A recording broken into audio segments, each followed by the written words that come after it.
អេស្ប៉ាញឈានមុខគេក្នុងអឺរ៉ុបក្រុងហាមឃាត់យុវជនក្រោម16ឆ្នាំមិនឲ្យប្រើប្រាស់បណ្ដាញសង្គមដើម្បីការពារពួកគេពីគ្រោះថ្នាក់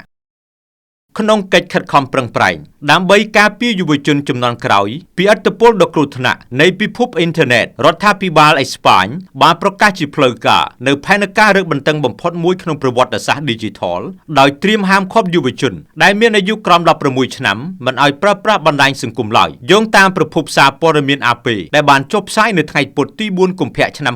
2026នេះថាលោក Pedro Sanchez នាយករដ្ឋមន្ត្រីនៃប្រទេសអេស្ប៉ាញបានបញ្ជាក់ពីផែនការនេះយ៉ាងច្បាស់នៅក្នុងវេទិកា World Government Summit នៅក្នុងទីក្រុងឌូបៃប្រទេសអេមីរ៉ាតអារ៉ាប់រួមកាលពីថ្ងៃទី3កុម្ភៈម្សិលមិញនេះលោកនាយករដ្ឋមន្ត្រីបានសង្កត់ធ្ងន់ថាកុមារមិនគួរត្រូវបានអនុញ្ញាតឲ្យចូលទៅក្នុងពិភពអនឡាញតែម្នាក់ឯងនោះទេដោយសារវាពោរពេញទៅដោយខ្លឹមសារឬ content គ្រោះថ្នាក់ដូចជាការញៀនការរំលោភបំពានរូបភាពអាហារភាសការលាងខួរក្បាលនិងអំពើហិង្សាជាដើមលោក Pedro Sanchez បានមានប្រសាសន៍ថាយុវជនរបស់យើងកំពុងប្រឈមមុខនឹងគ្រោះថ្នាក់ដែលយើងមិនអាចមើលរំលងយើងត្រូវតែបង្កើតរបាំងការពារដ៏រឹងមាំមួយដើម្បីធានាថាការលូតលាស់របស់ពួកគេមិនត្រូវបានបំផ្លាញដោយ algorithm ដែលគ្មានសីលធម៌ឡើយនៅក្រោមច្បាប់ថ្មីដែលត្រៀមនឹងដាក់ជូនសភាអនុម័តនៅសប្តាហ៍ក្រោយនេះក្រុមហ៊ុនបណ្ដាញសង្គមទាំងអស់នឹងត្រូវបង្ខំឲ្យប្រើប្រាស់ប្រព័ន្ធត្រួតពិនិត្យអាយុដែលមានប្រសិទ្ធភាពខ្ពស់និងមិនអាចលួចបន្លំបានអ្វីដែលកាន់តែពិសេសនោះ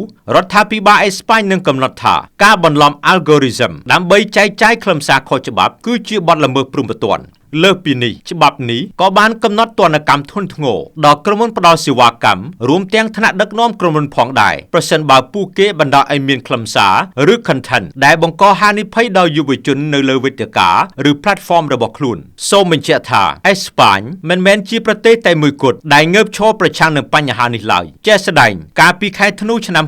2025កន្លងទៅប្រទេសអូស្ត្រាលីបានក្លាយជាប្រទេសដំបូងគេក្នុងពិភពលោកដែលបានអនុម័តច្បាប់ហាមឃាត់ស្រដៀងគ្នានេះបច្ចុប្បន្នប្រទេសបារាំងដាណឺម៉ាកនិងអូទ្រីក៏កំពុងស្ថិតក្នុងដំណាក់កាលពិចារណាកំណត់អាយុអបបរមាសម្រាប់ការប្រើប្រាស់បណ្ដាញសង្គមដូចគ្នាប្រសិនបើអេស្ប៉ាញទទួលបានជោគជ័យក្នុងការអនុម័តច្បាប់នេះនោះអេស្ប៉ាញនឹងក្លាយជាប្រទេសដំបូងគេនៅក្នុងតំបន់អឺរ៉ុបដែលអនុវត្តវិធានការនេះយ៉ាងតឹងរ៉ឹងបំផុតចំណែកនៅប្រទេសកម្ពុជាយើងវិញក្រសួងអប់រំយុវជននិងកីឡាបានដាក់ចេញនូវវិធានការហាមឃាត់ការប្រើប្រាស់ទូរស័ព្ទដៃក្នុងថ្នាក់រៀនឬក្នុងម៉ោងសិក្សាប្រសិនបើមិនមានការអនុញ្ញាតពីគ្រូសម្រាប់គោលបំណងសិក្សានេះគឺដើម្បីកាត់បន្ថយការរំខាននិងការលេងហ្គេមក្នុងពេលរៀនខ្ញុំតារាពី RTNews TV